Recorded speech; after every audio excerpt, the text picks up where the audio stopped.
क्या जिन लोगों ने हमारे साथ बुराई करी है उन्हें उस बुराई का फल मिलेगा? अक्सर हमने देखा है लोगों को उनकी बुराई का फल मिलता ही नहीं। जिसके साथ बुरा किया वो बेचारा दुख भोग रहा है, वो मस्ती में जी रहे हैं, वो मजे कर रहे हैं। तो क्या जीवन इतना ही गलत है, इतना ही कठोर है? हर इंसान को अपने कर्मों का फल मिलेगा, निश्चित रूप से मिलेगा दोस्तों।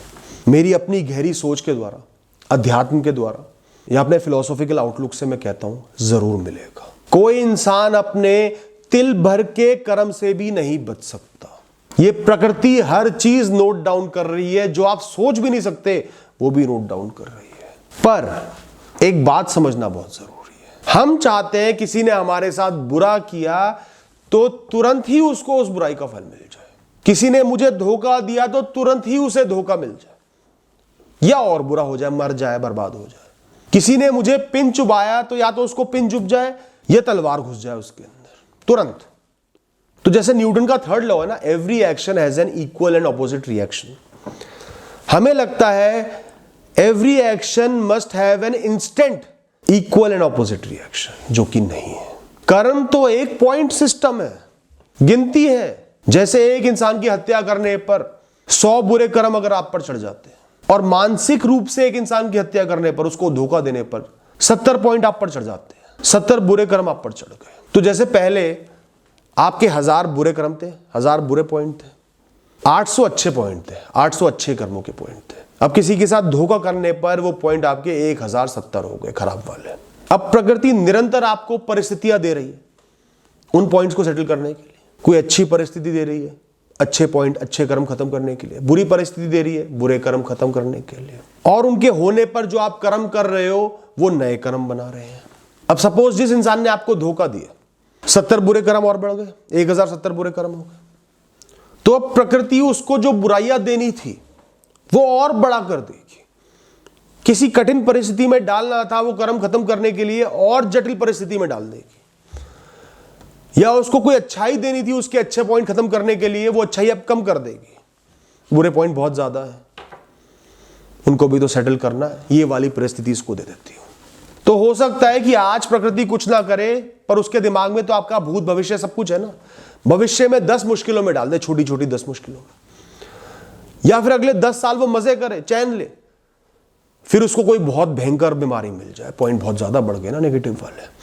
तो ये भयंकर बीमारी किसी को देनी थी, इसको दे देते हैं, इसके तो बहुत पॉइंट है, 1070 पॉइंट पे चल रहा है। पर आज आपको कुछ नजर नहीं आएगा। आज तो वो अपने अच्छे कर्म भोग रहा है, मजे कर रहा है, पेंडिंग वाले कर्म खत्म कर रहा है। वो खत्म होंगे तभी तो वो जटिल गंदे वाली बीमारी उसको लग जाएगी। या फिर उस इंसान को कोई बहुत अच्छी नौकरी मिलनी थी, अब उसने नेगेटिव पॉइंट, बुरे नंबर इतने बढ़ा लिए कि वो नौकरी अब किसी और को दी जाएगी जिसने अच्छे कर्म बढ़ा लिए। इसको वो साधारण सा काम दिया जाएगा, थोड़ा थोड़ा संघर्ष बना रहेगा। जो खुशियां मिलनी थी, जिसके वो लायक था, वो अब नहीं मिलेंगी। पर वो आप और हम नहीं देख सकते। हम तो ये देखेंगे नौकरी तो मिली गई, सेटल तो हो ही गया, खुश तो है ही। या फिर उससे कुछ नहीं छीना, उसका नाता एक नार्सिसिस्टिक इंसान के साथ, बहुत मतलबी, खुद को ऊंचा समझने वाले, दूसरों को नीचा समझने वाले, बहुत ही गंदे इंसान के साथ उसका नाता जोड़ दिया है। वो बहुत सुंदर, आप तो देखोगे यार इसे तो बड़ा सुंदर इंसान मिल गया, पर वो इसको तिल तिल करके मारेगा जीवन भर। कुछ भी हो सकता है, अनगिनत तरीके हैं, अनगिनत निमित्त है, अनगिनत परिस्थितियां हैं प्रकृति के पास एक इंसान को जोड़ने के लिए। उसका तो काम ही है ये इंसान को परिस्थितियों से जोड़ना कर्मों के अनुसार, ताकि वो और कर्म बढ़ाए, उलझता जाए इस जीवन मृत्यु के चक्र में, और कई कर्म उसके दूसरे जीवन पर भी ट्रांसफर हो जाते हैं। प्रकृति तो आपके इस जन्म को नहीं देख रही, उसके लिए आप जन्मों में नहीं बटे हुए, उसके लिए आप सब जन्म मिला के एक लंबी यात्रा हो आपकी चेतना। तो अगर आपको जज करना ही है कि इसके साथ तो कुछ बुरा नहीं हुआ, तो कम से कम मिनिमम कह रहा हूं आपको उसके पूरे जीवन को देखना जरूरी है, भूत को भी और भविष्य को भी, कि उनको उनके कर्म का फल मिल रहा है नहीं मिल रहा। और तो भी आप नहीं परख सकते, क्योंकि आपको यह नहीं पता कि उनके साथ क्या क्या अच्छा हो सकता था जो नहीं हुआ, या उनके दिल की गहराइयों में जो दर्द छुपे हैं उनको आप नहीं भाप सकते। बाहर तो वो एक बहुत ही सुंदर इंसान के साथ घूम रहे, अंदर ही अंदर घुट रहे हैं, और आप तो इस जन्म में बंधे हुए हो, यही के सुख दुख देख सकते हो। दोस्तों, एक इंसान के साथ सबसे बुरा होता है बिना कारण के सजा मिलना। आपने कुछ गलत किया, आपको सजा मिली, तो आपको पता है मैंने गलत किया था। पर जब आपको पता ही नहीं कि मैंने क्या गलत किया था, सजा मिल जाए, उससे दुखदाई कुछ नहीं होता।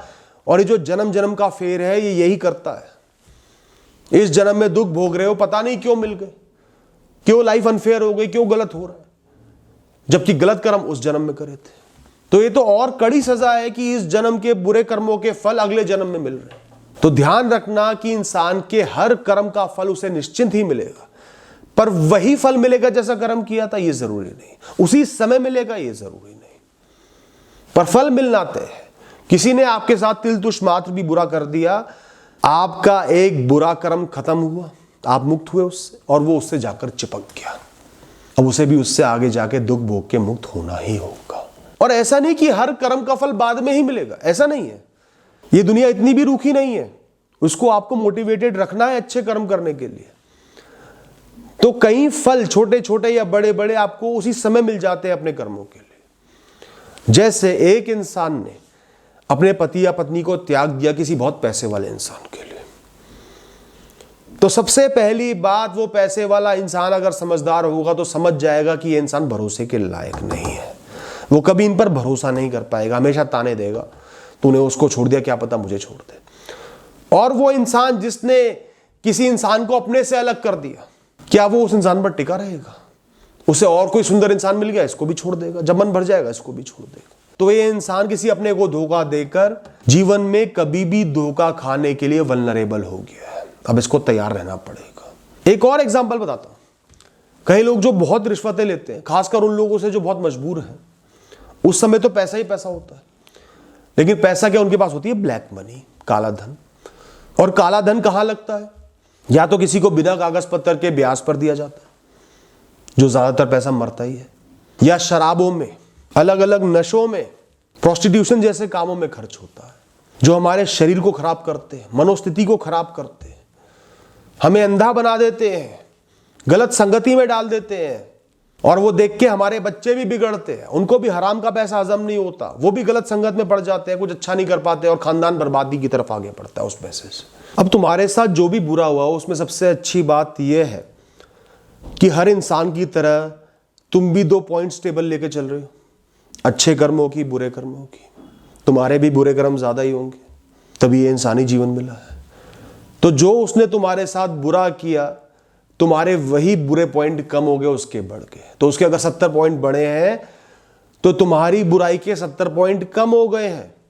मतलब जितना बुरा तुम्हारे साथ आगे हो सकता है वो शायद नहीं होगा, वो कम होगा, या जितना अच्छा हो सकता है वो शायद बढ़ के होगा। 10 छोटी छोटी बुराइयां आनी थी वो खत्म हो जाएंगी, या 10 छोटी छोटी अच्छाइयां जीवन में मिल जाएंगी, शायद जिनका तुम्हें एहसास भी ना हो, पर वो मिल जाएंगी। तो तुम्हें कम से कम इस बात की संतुष्टि होनी चाहिए, बुरे कर्म थे कोई पुराने, इस तरीके से बीत गए, इस तरीके से निकल गए। इसका मतलब यह नहीं होता कि जो उस इंसान ने किया वो सही किया, उसने तो गलत ही किया, पर तुम्हारी तरफ से समझो कि वो बुरे कर्म अब ऐसे बीत गए हैं, तुम उनसे मुक्त हुए, जन्म जन्मांतर के बुरे कर्म थे, मुक्त हुए, तो तुम्हें तो इंस्टेंट रिटर्न मिल ही गया मन की संतुष्टि के रूप में। तो अब तुम्हारा मकसद होना चाहिए अपने लिए अच्छे कर्म करने पर, बुरे कर्म तो कम हो गए, अच्छे कर्म और बढ़ाओ, और जीवन बेहतर बनेगा, और अच्छाई आएंगी। और जो तुमने दुख भोगा है उसको खत्म करना है, मनोस्थिति को सही करना है, ताकि अच्छे कर्म कर पाओ, जीवन में वापसी कर पाओ। तुम्हारा सबसे बड़ा मकसद यही होना चाहिए। उसकी बुराई नहीं, उसके साथ बुरा हो जाए वो नहीं। अगर उसके साथ बुरा करने के लिए अपना नुकसान बढ़ाओगे तो तुम उससे कम नहीं हुए, उसी के बराबर हो गए, क्योंकि अपना नुकसान कर रहे हो उसके लिए।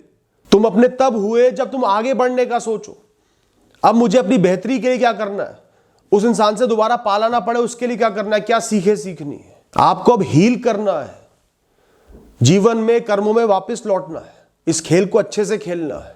तो कर्मों का काम करने का अपना तरीका है, प्रकृति का अपना एक तरीका है, एक मैकेनिज्म है कर्मों को चलाने का, पर वो है निश्चिंत ही है। आप प्रकृति पर भरोसा रखो, विश्वास करो कि कर्मों का खेला चलता रहेगा, सबको अपने अपने कर्म भोगने होंगे, और आगे बढ़ो। Thank you and all the best.